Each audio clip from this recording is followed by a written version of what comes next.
Isang mapagpalang umaga po sa ating mga kapatid.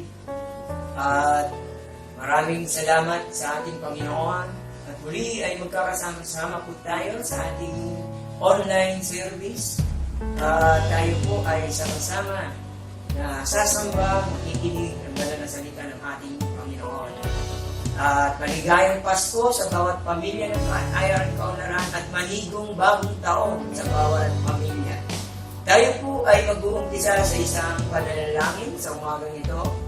Tayo po ay umupo at tayo po ay mananalangin. Aming dakilang Diyos na makapangyarihan sa lahat, na may likha ng langit at lupa, kami ay muling nagpapasalamat sa inyo at muli binigyan mo kami ng isang pagkakataon na kami ay makapagsamba at makapagpuri po sa inyo. Dakilang Diyos, kami po ay patuloy na nagpapakumbaba. Patawarin niyo po kami sa lahat ng aming mga kasalanang nagawa. Sinasadya man namin ito, hayag, dakilang Diyos, humingi kami ng tawad. Upang kami ay maging karapat-dapat sa pagsamba sa inyo sa umaga nito.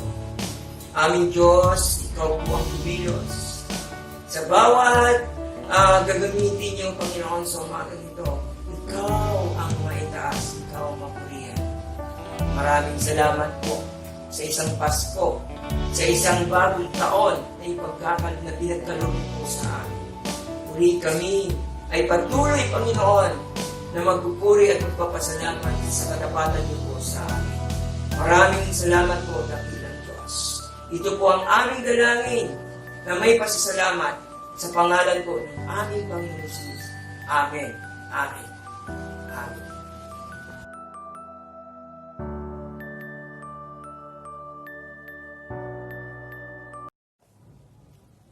Magandang araw po sa ating lahat. Maligayang Kapaskuhan po sa bawat isa po sa atin dito sa IRM Kaunlaran. At nagpapasalamat po ako sa Panginoon sa kabutihan niya po sa bawat isa sa atin. Patuloy po nating sambahin ang ating Panginoon na siya pong diwa ng Kapaskuhan ito. Maraming salamat po. Yes, Jesus. Hallelujah, Lord. Yes, Lord God. Thank you for your love, your guidance to us, Jesus. Hallelujah. All you've done, for all you're going to do, give you thanks and we leave our praise to you. We give thanks, we give praise, for we know all things work together for our good. We give thanks, we give praise, for by faith we know your grace will see us through. We give thanks, we give praise, for we know that all things work together for our good. We give thanks, we give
morning po sa bawat isa. Salamat po sa Panginoon. At ngayon po tayo magkakaloob para sa Kanya. Sabi po sa Hebreo chapter 13, verse 5, "Don't love money, be satisfied of what you have. For God has said, I will never fail you, I will never abandon you." Ito po ay isa sa mga pangako ng ating Lord na hindi po tayo dapat mag-worry sa mga finances o sa mga ibang bagay dahil ang Lord po yung siya magbibigay lahat ng ating pangangailangan. Tayo lamang magpatuloy sa pagkakaloob para sa Kanya. Sabi nga po sa pamamagitan ng ating pagkakaloob, ito ay pagkapakita ng ating faith at obedience sa ating Diyos. Tayo po'y panalangin po natin yung mga kaloob na ibibigay po natin. Dakilang Diyos, nagpapasalamat kami sa mga pangako mo hindi nagbabago. Salamat po Lord dahil patuloy kang nagiging tapat sa amin. Turuan mo kami Panginoon na maging tapat din para sa iyo, na maibalik namin yung mga kaloob na para sa iyo Lord God. Salamat Lord sa mga kaloob na aming ibibigay. Pagpalain mo ito at magamit namin Panginoon sa ikararangal ng iyong pangalan.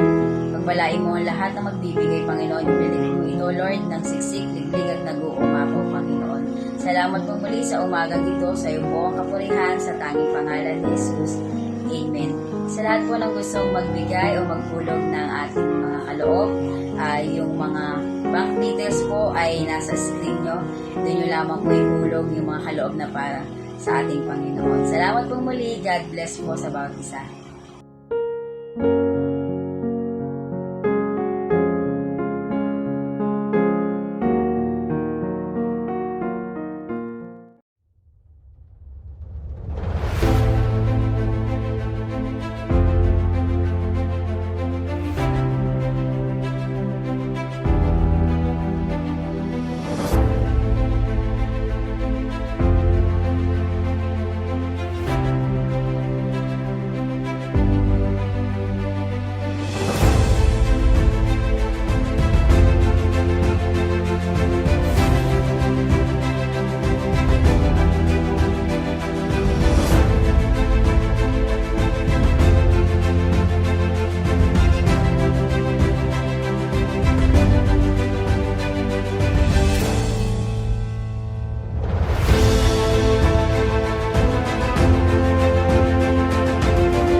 Sa mapagpalang umaga po sa lahat.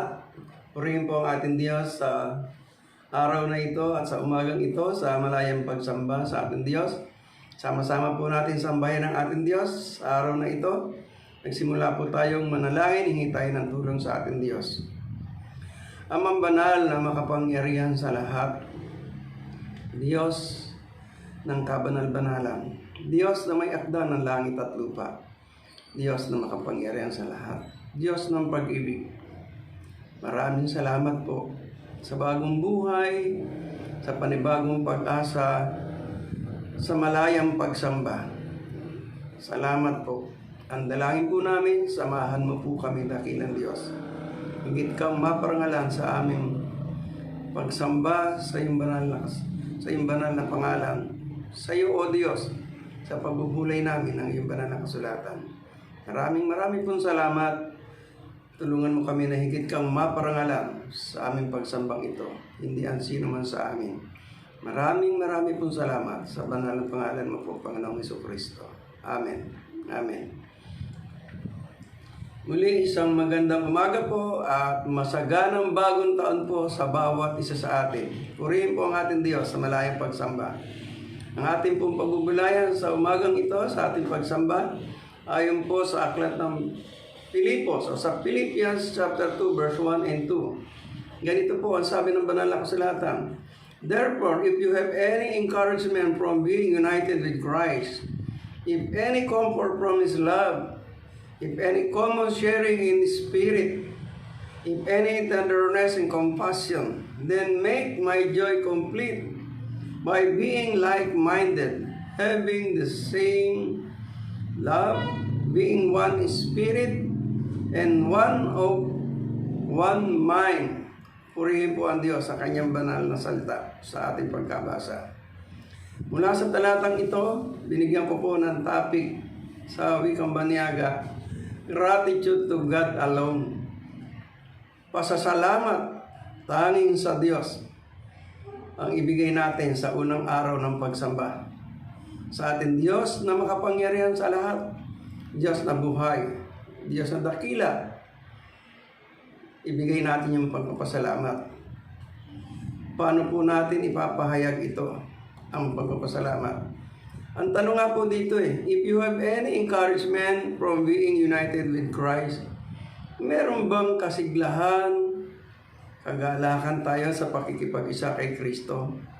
Sa loob ng isang taong ito na nagdaan, sa kabila ng pandemic, eto buhay tayong lahat. Marami yung ibang tao kahit paano, meron pang dinaramdam, pero natapos ang isang taon, andyan ang kamay ng Diyos sa atin lahat.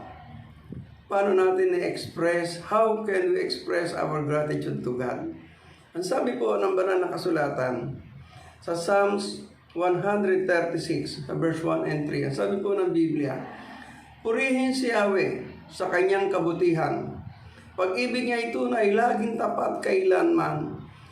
Pinakadakilang Diyos ng mga Diyos ay pasalamatan. Pag-ibig niya ay tunay, laging tapat kailanman. Ang Panginoon ng mga Panginoon ay ating pasalamatan. Pag-ibig niya ay tunay, laging tapat kailanman. Napakasarap isipin itong talatang ito. 3 talata sa aklat ng mga awit. Paulit-ulit na sinasabi na ang ating Diyos, tunay ang kanyang pag-ibig at tapat magpakailanman. Kung paano siya naging tapat noong unang panahon pa hanggang sa ngayon, nananatiling tapat ang ating Diyos sa atin lahat. Kung naranasan natin nakalipas ang isang taon yung katapatan ng Diyos, yung pag-ibig ng Diyos sa atin, marapat lang ibigay natin yung pasasalamat sa ating Diyos sa unang pagsamba natin. Ipagpasalamat natin sa Diyos. Ang isang taong nakaraan, nandun yung konting problema, pero nandun yung pag-abot ng Diyos sa atin. Ang isang taong ito ay isang karanasan sa bawat isa sa atin. Mayroon tayong iba't ibang karanasan. Pero nananampalataya po ako, tayong lahat nakaranas ng pagkalinga ng Diyos sa loob ng isang taon. Oo, merong nawalan ng trabaho, pero nananatili pa rin pinagpapala. Tinutugon ng Diyos ang kailangan. Nagka-problema at hanggang ngayon may problema pa rin. Pero ito, nananatili pa rin tayo sa biyaya ng Diyos. Paano natin ipapahayag ang pagpapasalamat sa harap ng Diyos? Una po, ayon sa talata na binasa po natin, sa wikang Banyaga yung binasa po natin sa Tagalog, kaya nga sapagkat mayroong kaaliwan ng pag-ibig, mayroong pakikisa ng Espiritu Santo, at mayroong kagandahang loob at malasakit para sa isa't isa. Lubusin ninyo ang aking kagalakan. Magkaroon kayo ng isang kaisipan, magbuklod kayo sa isang pag-ibig, magkaisa kayo sa puso't diwa. Ang isang kahulugan po na nakita kong paraan ng pagpapasalamat mula dyan sa mga talata, have mind of Christ. Magkaroon tayo ng kaisipan tulad na sa Panginoong Jesucristo. At yan ay isang magandang hamon sa atin. Hamon sa atin, lubusin ninyo ang aking kagalakan. Imagine natin ito'y salita ng Diyos. Oo, si Pablo ang nagsabi nito, nagpayo sa iglesia. Ilagay natin ito'y salita ng Diyos sa atin. Lubusin ninyo ang aking kagalakan. Sa loob ng isang taon, sinamahan tayo ng Diyos. Paano natin mabibigyan ng kagalakan ng Diyos sa buhay natin ito? Magkaroon tayo ng kaisipan tulad ng sa Panginoon sa Kristo. Paano po sinabi ng isang ng lingkod ng Diyos sa Aklat ng mga Awit 62 verse Aklat ng mga Awit chapter 26 sa verse 2. Yahweh, ako'y siyasatin mo at subukin. Hatulan mo ang iniisip at ang aking hangarin.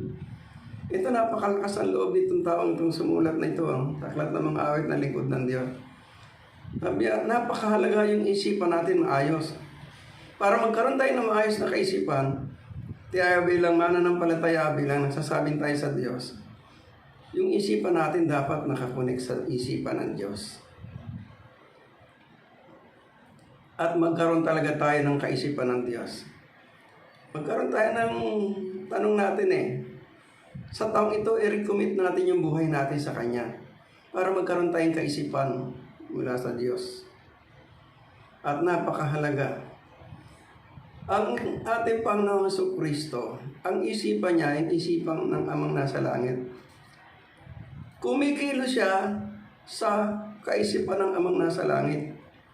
At naging matagumpay siya doon sa kanyang misyon dito sa lupa, ang ating Panginoong Jesucristo.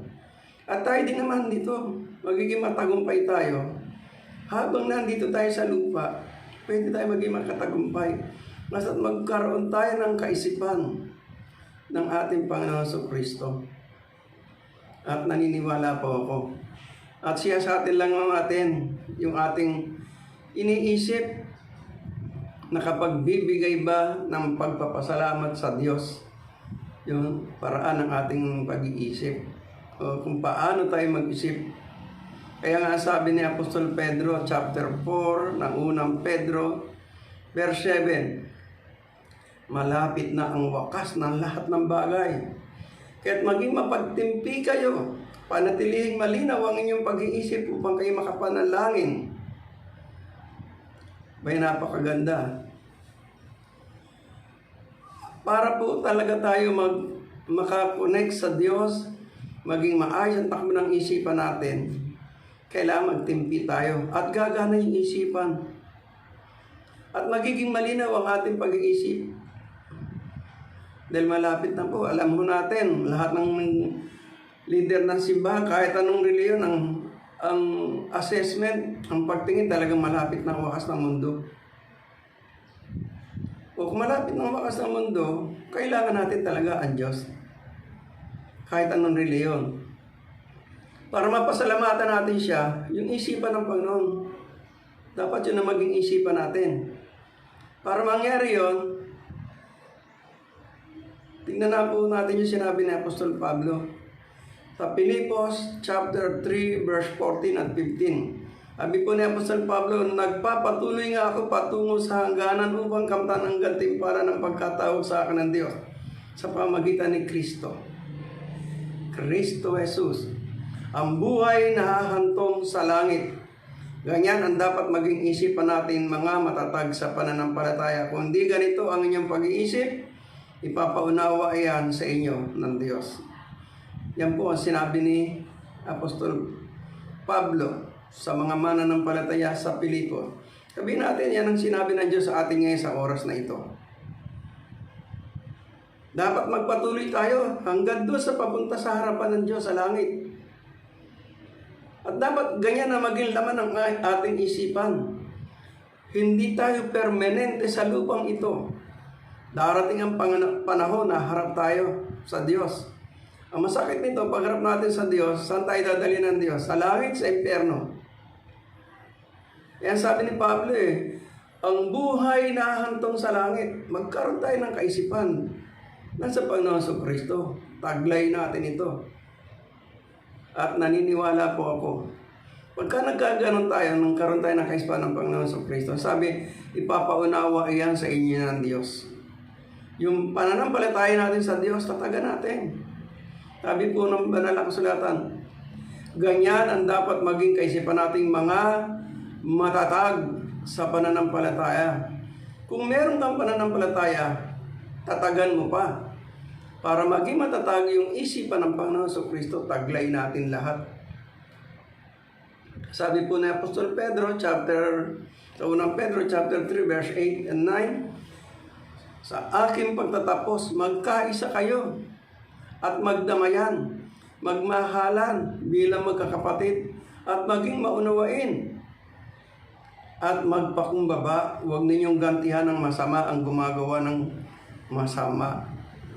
Huwag ninyong sumpain ang sumusumpa sa inyo. Sa halip pagpalain ninyo sila dahil pinili kayo upang tumanggap ng pagpapala.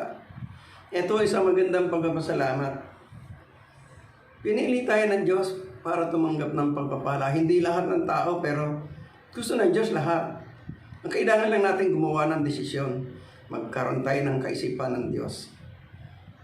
Paano natin magagawa yung pagpapasalamat ng kaisipan ng Diyos? Sabi yun, magdamayan kayo, magmahalan kayo. Tayo ba nung minahal ng Diyos, karapat dapat tayong mahalin? Hindi. Pero minahal tayo ng Diyos. Ganun din ang inaasahan ng Diyos. Pagpapalain tayo ng Diyos, dito pa lang sa lupa. Kaya marapat po tayo ay magkaroon ng isang isipan, malinaw na isipan, matatag na pananampalataya sa Diyos. Kung di natin nagawa yung nakaraang taon, 2020, dapat tayo sa Diyos ngayon. Lord, sabihin lang natin sa Kanya, muli kong itinatalaga ang aking buhay sa iyo. Sa taong ito, tulungan mo ang kaisipan ko ay mabago, kundi ang kaisipan mo ang maghari sa aking buhay. Pwede ka ba manalangin ng iyan? At yan po ang unang kailangan natin. At yan po ay kapahayagan ng pagpapasalamat sa Diyos. Magkaroon ng isang kaisipan. Sabi nga ng Biblia na binasa natin, lubusin ninyo ang aking kagalakan. Sabi ng Diyos, paano? Magpasalamat tayo sa Diyos na mayroong isang isipan sa pamagitan ng ating pananampalataya. At nananampalataya po kung magiging matagumpay tayo sa taong ito. Pangalawa po, have love of God. Magkaroon ng pag-ibig ng Diyos. At pagka nagkaroon tayo ng pag-ibig ng Diyos, diyan ay kapahayagan ng pagpapasalamat. Sabi po ng Biblia, lubusin ninyo ang aking kagalakan, magkaroon kayo ng isang kaisipan, magbuklod kayo sa isang pag-ibig, yung pag-ibig ng Diyos. Taglayin natin. At yun ang isang pagpapasalamat. At hindi kayang maggumawa ng tao ng magpasalamat kung wala ang Diyos sa buhay sa Kanya. Hindi kayang gawin ng Diyos na ibigay sa atin ang lahat kung hindi makikita sa ating buhay ito. At hindi rin natin kayang gawin magpasalamat sa Diyos kung wala sa atin ang pag-ibig ng Diyos. At kung yung pananampalatayang sinasabi natin ay wala, mamumblema lang po tayo. Kaya bilang isang tao, nasabi po doon sa Aklat ng Awit 136 verse 1, purihin si Yahweh sa kanyang kabutihan. Pag-ibig niya ay tunay, laging tapat kailanman. Di ba maranasan natin yung kabutihan ng Diyos? Naranasan natin yung pag-ibig ng Diyos sa loob ng isang taon. Hirap na hirap ang buong mundo. Pero eto tayo ngayon. Lumakpas tayo sa 2020 at nananatili pa rin ang pag-ibig ng Diyos sa iyo, sa akin, sa atin lahat. At dapat ipamuhay natin itong pag-ibig na to. Kaya sabi po ng Biblia sa John 15 verse 10 hanggang 11, kung tinutupad niyo ang aking mga utos, mananatili kayo sa aking pag-ibig. Pansinin niyo po sinabi ng Panginoon Jesucristo. Ang Panginoon Jesucristo po may sabi nito, kung tinutupad niyo ang aking mga utos, mananatili kayo sa aking pag-ibig. Ibig sabihin yung pag-ibig ng Diyos mananatili sa buhay natin. Tulad kung tinutupad ko ang mga utos ng aking Ama at ako'y nananatili sa kanyang pag-ibig. Ibig sabihin kung paano nananatili ang Panginoong Hesus sa kanyang pag-ibig sa Ama, marapat manatili tayo sa pag-ibig ng Panginoon si Kristo. Sinasabi ko sa inyo ang mga bagay na ito upang mapasa inyo ang kagalakan ko. Nang sa gayon, malubos ang inyong kagalakan. Ang sarap ang pag-ibig ng Diyos magdudulot sa atin ng kagalakan sa kabila ng pandemic na ito. Magkaroon tayo ng pag-ibig ng Diyos. Ibig sabihin kung paano ka minahal ng Diyos, kung paano tayo minahal ng Diyos, mahalin natin ang ating kapwa. Kasi itong pandemic na ito, pinakita lang ng Diyos. Ang Diyos, walang discrimination. Lahat, mayaman, mahirap, pinakamayaman, nagdanas ng pandemic. Naapektuhan din. Kahit sinong pinakamayaman, naapektuhan din. Oo, hindi naubos ang kabuhay nila, pero nag-isip pa rin yan, nakaramdam pa rin ang epekto yan. Sila nga yung unang nagpa-injection At sila yung talagang unang-unang lumayo sa mga tao. Pero sino ang nire-recognize ng Diyos? Yung mga taong lumalapit sa kapwa-tao.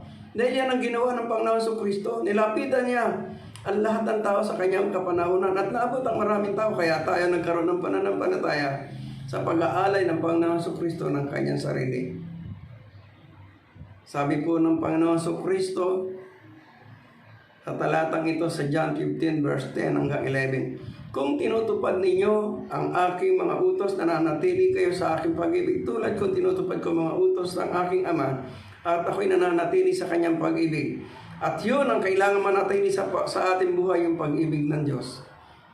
Ang sabi po ni Apostol Pablo sa ikalawang Thessalonica chapter 2 verse 16 at 17, aliwin nawa kayo ng ating Panginoon Kristo at ng ating Ama at ng ating Diyos Ama na umibig sa atin dahil sa kanyang kagandahan loob na nagbigay sa atin ng hindi nagbabagong lakas ng loob at matibay na pag-asa. Bigyan nawa kayo ng matatag na kalooban upang ipahayag ninyo at maisagawa ang lahat ng mabuti. Ibig sabihin, maasa ang Diyos yung pag-ibig na ibinigay niya sa atin, maipahayag natin sa iba, at yan ay kapahayagan ng pagpapasalamat sa Diyos. Kaya nga sabi ng unang Juan 3:16, dito natin nakikilala ang tunay na pag-ibig. Inalay ni Kristo ang kanyang buhay para sa atin, kaya dapat din natin ialay ang ating buhay para sa kapatiran. Ang mga anak, huwag tayo magmahal sa pamagitan ng salita lamang. Ngunit ipakita natin ang tunay na pag-ibig sa pamagitan ng gawa. At yan po ang isang magandang makita natin. So, kailangan po natin ang pag-ibig ng Diyos. Maipamuhay natin kapahayagan ng pagpapasalamat sa ating Diyos na gumawa tayo ng mabuti sa kapwa para sa Panginoon. Hindi para tayo matanyag, makilala. Naniniwala po ako, ito yung isang pinakamagandang hamon sa atin lahat bilang isang nananampalataya sa Diyos. Sa pasimula pa lang ng pahayag ng Biblia na binasa natin kanina sa una ang sabi nga ng Biblia, therefore, if you have any encouragement from being united with Christ, meron bang kasiglahan ang pakikipag-isa natin kay Kristo? Pakikipag-ugnay? Meron! Sa loob ng 1 taong nakaraan. Andyan yung pakinabang natin. Eto, nabubuhay pa rin tayo. Pagpasalamat natin sa pamagitan ng pagmamahal sa ating kapwa kung paano tayo minahal ng Diyos. Taglay natin ang pag-ibig ng Diyos. Ang pangatlo, have a purpose of God. Magkaroon tayo ng layunin katulad ng sa Diyos. Hindi layunin natin puro dito lang. Tayo lang para sa sarili lang natin. Yung layunin ng Diyos, maabot ang lahat ng tao. At dapat magkaroon din tayo ng concern sa ibang tao. Kaya nga sabi ng Panginoon dyan sa binasa po natin, ulitin ko po basahin yung verse 2. Lubusin ninyo ang aking kagalakan, magkaroon kayo ng isang isipan. Magbuklod kayo ng isang pag-ibig. At magkaisa kayo sa puso't diwa. Yung magkaisa sa isang layunin. Yung layunin ng Diyos. Na maabot lahat ng tao. Matulungan ng Diyos ang lahat ng tao. At ikaw at ako ang pwede maging instrumento ng Diyos.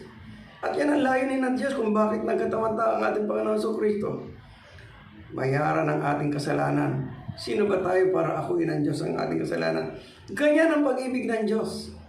Sa inyo, sa atin lahat, sa lahat ng tao. At yan ang layunin talaga ng Diyos sa buhay. Kaya nga sabi ng Biblia sa Pilipos 1:27, kaya nga mga kapatid, pagsikapan ninyong mamuhay ayon sa magandang balita ni Kristo. Sa gayong makabalik man ako sa inyong piling o hindi, makakatiyak pa rin akong kayo nananatili sa isang layunin at sama-sama ang pinaglalaban ng pananalig sa magandang balita. Pinaninindigan mo ba ang iyong pananalig sa mabuting balita? Ang mabuting balita gusto ng Diyos makarating sa lahat ng tao. Malaman ng lahat ng tao. Hindi na babalik ang Panginoon sa Kristo para ipaalam pa ang mabuting balita. Ando na yung tinatawag na rapture. Hindi natin pag-usapan yun. Ang mahalaga, magkaroon tayo ng isang layunin katulad ng sa Panginoon sa Kristo. Layunin niya, maabot ang lahat ng tao ng mabuting balita. Mayaman, mahirap, may pinag-aralan, walang pinag-aralan. Sama-samang ipinaglalaban ng pananalig. Ibig sabihin, huwag tayong bibitiw sa layunin ito. At ang sabi sa Pilipos chapter 2 verse 13, magandang makita natin, sapagkat ang Diyos ang kumikilos sa inyo upang inyong naisin, isagawa ang kanyang kalooban. At napakaganda niyan. Kung ang desire natin ganun lang, nakita ng Diyos yan, aabutin pa tayo ng Diyos para maabot pa natin lahat yung plano ng Diyos sa buhay natin. Kaya, ang Diyos pa rin ang tutulong sa atin para may sagawa natin. At kapahayagan ng pagpapasalamat sa Diyos yan. Imagine niyo ang isang tao makarinig ng mabuting balita at lumapit sa Diyos. Ang sabi ng Biblia, laksa-laksak anghel ang nagpupuri sa Diyos sa isang taong lumapit sa Panginoong Jesucristo. Kapahayagan po ng pagpapasalamat. Kahit anghel nagpapasalamat, nagpupuri sa Diyos. At ang sabi po sa unang Pedro, sa chapter 1, verse 6 at 7, sabi po ng banal na kasulatan, ito'y dapat ninyong ikagalak kahit na maaari magdanas muna kayo ng iba't ibang pagsubok sa loob ng maikling panahon. Ang ginto'y nasisira, pinararaan sa apoy upang malaman kung talagang dalisay. Gayun din naman, ang inyong pananampalataya higit na mahalaga kaysa ginto ay pinaparaan sa pagsubok upang malaman kung talagang tapat. Sa gayon, kayo papupurihan, dadakilain, pararangalan sa araw na mahayag si Jesucristo. Ibig po sabihin, yung nangyari po sa atin isang taon, tayo lahat nagdanas pero hindi panghabang panahon yan. Sabi ng Biblia, magdadanas muna kayo ng iba't ibang pagsubok sa maikling panahon. Di man ang palatay tayo lahat sabihin natin sa Diyos, Panginoon, salamat. Kahit may pandemic, magagawa namin ito. Na isang layunin po namin makapamuhay ayon sa iyong mabuting balita. Kaso namumuhay tayo ayon sa galaw ng mundo hindi sa mabuting balita. Dapat ayon sa iyong mabuting balita na ating pinaglalaban, pinaninindigan. At naniniwala po ako, sabi, yung pananampalataya natin, dadaan sa pagsubok yan sa iba't ibang uri ng kabigatan sa buhay. At sa pagharap, idadaan sa tulad ng apoy, kung titignan kung tapat tayo sa pananampalataya natin sa Diyos. At yan ay kapahayagan ng pagpapasalamat sa Diyos. Nagtatagumpay tayo. Hindi naman tayo magtatagumpay sa sarili. Kaya nga sabi sa Pilipos 2:13, apagkat ang Diyos ang kumikilos sa inyo upang naisin at isagawa ang kanyang kalooban. Nandun pa rin yung tulong ng Diyos. Makita lang ng Diyos kahit kapraso makita sa atin yung faith. Tutulungan tayo ng Diyos. Kaya tayo nakasusurvive dahil meron Diyos na tumutulong sa atin. Kaya tayo nakakatagal, meron Diyos na tumutulong sa atin. Kaya sabi po ni Timoteo, sabi po ni Apostol Pablo kay Timoteo, sa 2 Timoteo chapter 1 verse 8 and 9, kaya't huwag kang mahihiyang magpatotoo tungkol sa ating Panginoon Jesucristo. Huwag mo rin akong ikahihiya na isang bilanggo alang-alang sa Kanya. Sa halip, makihati ka sa pagtitiis para sa magandang balita. Ibig sabihin, yung paninindigan sa aral ng mabuting balita, may konting sakripisyo. Sabi, umasa ka sa kapangyarihan ng Diyos na nagliligtas at tumawag sa atin para sa isang banal na gawain. Ginawa niya ito hindi dahil sa anumang nagawa natin, kundi sa kanyang layunin at kagandahan loob. Sa simula pa ito'y ibinigay na niya sa atin sa pamagitan ni Jesucristo. At yan ay isang mahalaga na makita natin. Ang sabi po ng Biblia, umasa ka sa kapangyarihan ng Diyos na nagligtas at tumawag sa atin. Huwag tayong umasa sa sarili natin. Huwag tayong lubos na umasa sa mga taong kilala natin, mayaman, matalino. Ang sabi, umasa ka sa kapangyarihan ng Diyos na nagligtas sa atin sa loob ng isang taong ito at sa mga nakaraan pa sa buhay natin na tumawag sa atin sa isang banal na gawain. Ano yung banal na gawain? Yung sa layunin po ng magandang balita. Binigay niya sa atin ito sa pamagitan ni Hesus Kristo na ating Panginoon. Kaya para sa atin pong lahat, magpasalamat po tayo sa ating Diyos. Marapat mahayag sa ating lahat mula sa ating isipan yung pag-ibig sa isang layunin na magawa natin ito ng pagpapasalamat sa ating Diyos ayon sa Kanyang nais sa bawat isa sa atin. Sa ating pong lahat, ang simpleng paraan, magtalaga tayo ng buhay natin sa unang araw ng linggong ito, ng taong ito. Para lubusan araw-araw magawa natin magpasalamat, magkaroon tayo ng isang isipang pag-ibig ng ating Diyos at magawa natin ang isang layunin ng Diyos. Maabot natin ito sa tulong ng Diyos. Aniyahan ko po kayong lahat, manalangin tayo. Sumunod po tayo sa panalangin at muli magtalaga tayo ng buhay sa ating Diyos. Ama na nasa langit, pinupuri ka namin. Nais mo sa iyong mga salita na sabi mo, lubusin namin ang iyong kagalakan. Nagagalak po kami. Sa isang pagkakataong ito, makapagayag kami ng pagpapasalamat sa iyo. Ama, salamat sa isang taon sa iba't ibang uri ng karanasan ng bawat isa. Nananatili ang iyong pag-iingat, pagkalinga, pag-ibig sa buhay namin.